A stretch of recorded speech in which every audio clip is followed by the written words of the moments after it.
Hello, this is one of my short videos for parents who have a child with an eating disorder. And this is the first of a three-parter about how we support our children to eat a meal.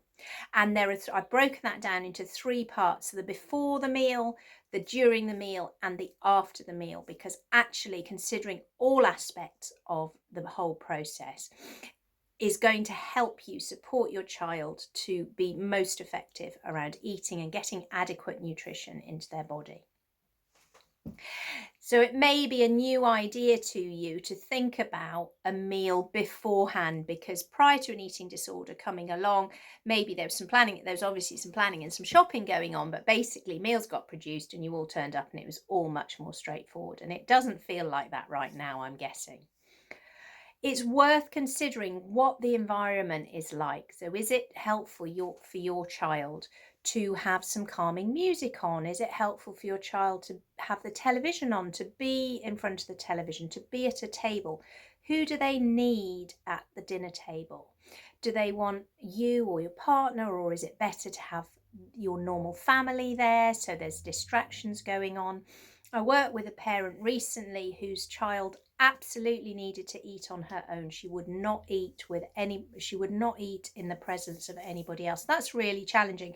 And over time, as that child recovers, then the parents will put into place ways in which to normalize eating.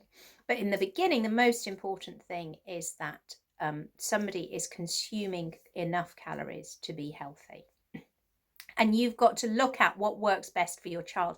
And in everything you do, this is a trial and error thing. So if something doesn't work, that's not a failure. It just means you've got more information so you can change things next time. So think about the environment.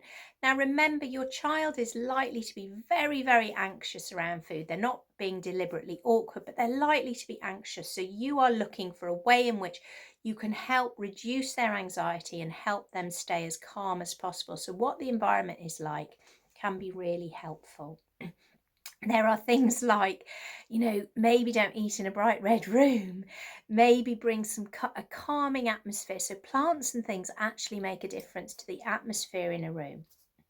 The next thing, if we want a situation that's going to be calm and confident for your child to eat in, how are you feeling? So if you've come back from a really hard day at work and you're feeling really stressed, what can you do to decompress yourself before you attempt to support your child?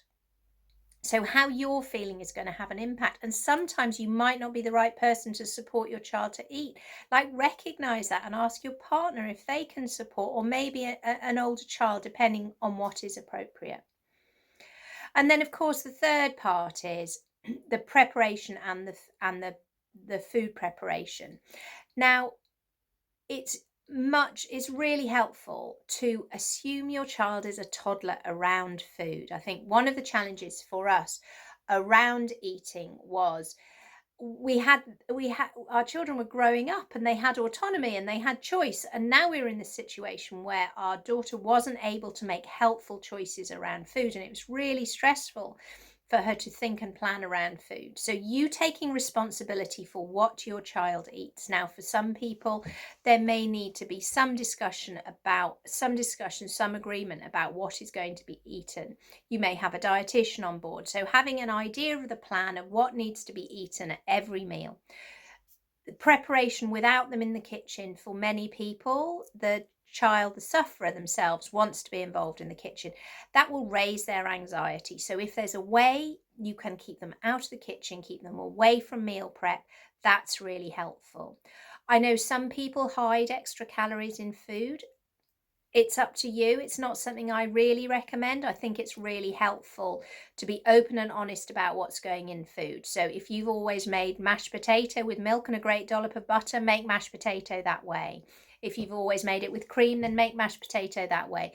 I would encourage you to stick with normality rather than hiding food, and it's entirely up to you. And take advice from a dietitian about what you need to do. But keep your child out of the kitchen. That will keep their anxiety down, if at all possible. And all we're trying to do is the best we can do. So 80% is great. 80% is phenomenal. Like, if you can get stuff going in the right direction 60% of the time, pat yourself on the back and be really pleased. So let's keep it real, but keep the environment calm as possible. Keep yourself as calm as possible. And I got more videos on that later, and something we work on in the recovery coach. And keep your child away from the food prep if at all possible. If you're working on a plan with them, agree the plan, keep to the plan, and keep them out of the kitchen. And in the next video, I will talk about what we need to do at the dinner table.